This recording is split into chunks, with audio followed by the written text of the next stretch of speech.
Roosevelt won a landslide election to become the 32nd president. FDR, the two-term governor of New York, brought a feeling of energy and optimism to the Oval Office. Let me assert my firm belief that the only thing we have to fear is fear itself. FDR's campaign song, "Happy Days Are Here Again," was symbolic of his positive, take-charge approach as president. And with a Democratic majority in both houses of Congress, he was able to make swift reforms that became known as the New Deal. In just his first 100 days in office, FDR proposed and Congress approved more than 15 new pieces of legislation aimed at providing relief for the needy, recovery for the faltering economy, and reform of the American financial system. Just one day after becoming president, FDR declared a bank holiday, closing all banks and preventing any further withdrawals of money by depositors who had lost faith in the banking system. Then, he persuaded Congress to pass the Emergency Banking Relief Act, authorizing the U.S. Treasury Department to inspect the country's banks and allow only those that were financially solvent to reopen. The act offered loans to those banks which needed assistance, and with the creation of the Federal Deposit Insurance Corporation, or FDIC, which provided federal insurance for bank depositors, Americans began to cautiously trust the banks once more. The Federal Securities Act helped to restore public confidence in the stock market, as did the establishment of the Securities and Exchange Commission, which prevented the manipulation of stock prices. Perhaps the most confidence-inspiring action by the new president occurred only 8 days after his inauguration.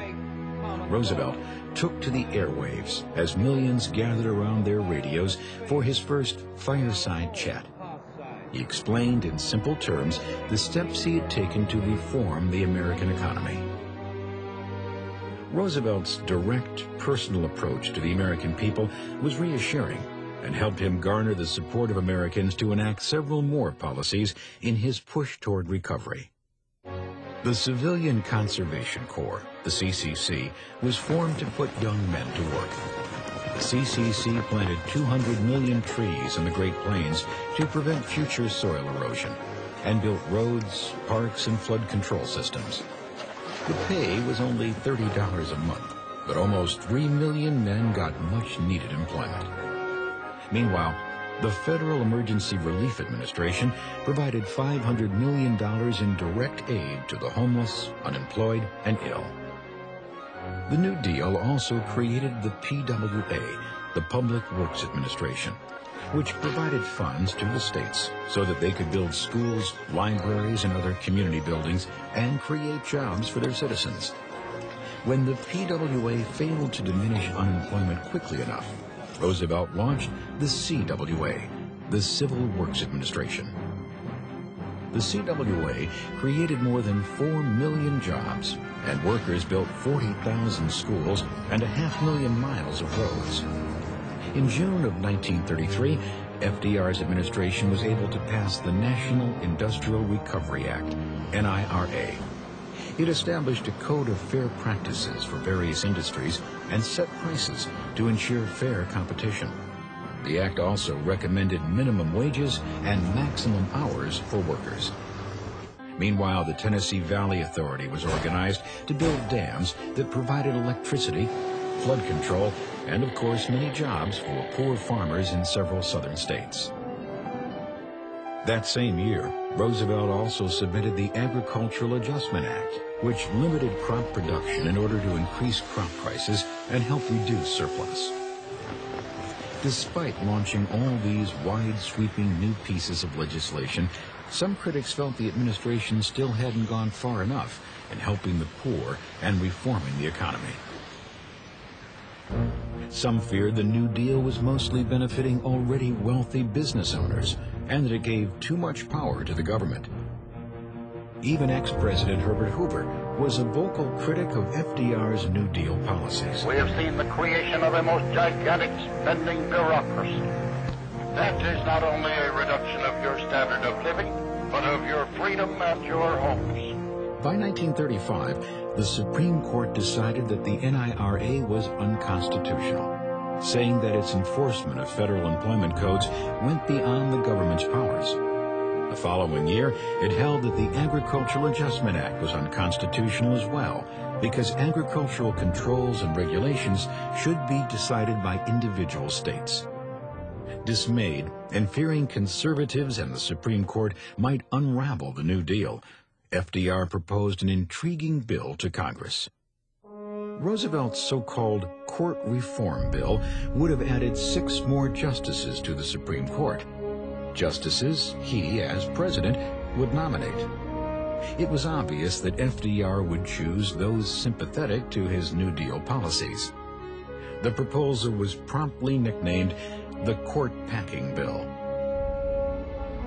The bill failed and tarnished Roosevelt's image. Regardless, because of court resignations, the president was able to appoint 7 new justices in the next 4 years who did support his policies. But FDR hadn't seen the last of his critics.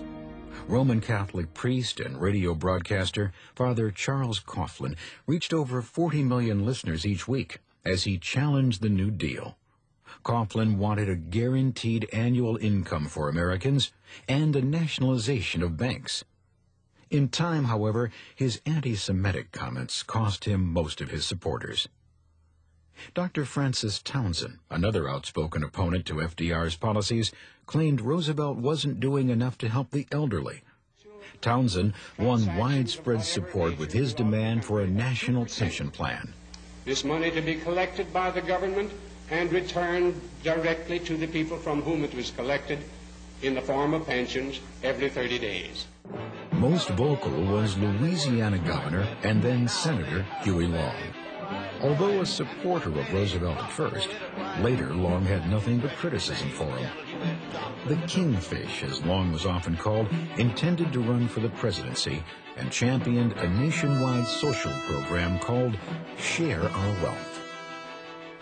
We've had the promises from the president many, many times. And now we're wanting a fulfillment. No empty words, no empty messages mean anything to us. And no kind of law except one that gives employment and homes and comfort and education to our people will satisfy us in the least. A great many Americans agreed with the Kingfish, and more than 27,000 Share the Wealth clubs sprang up across the country.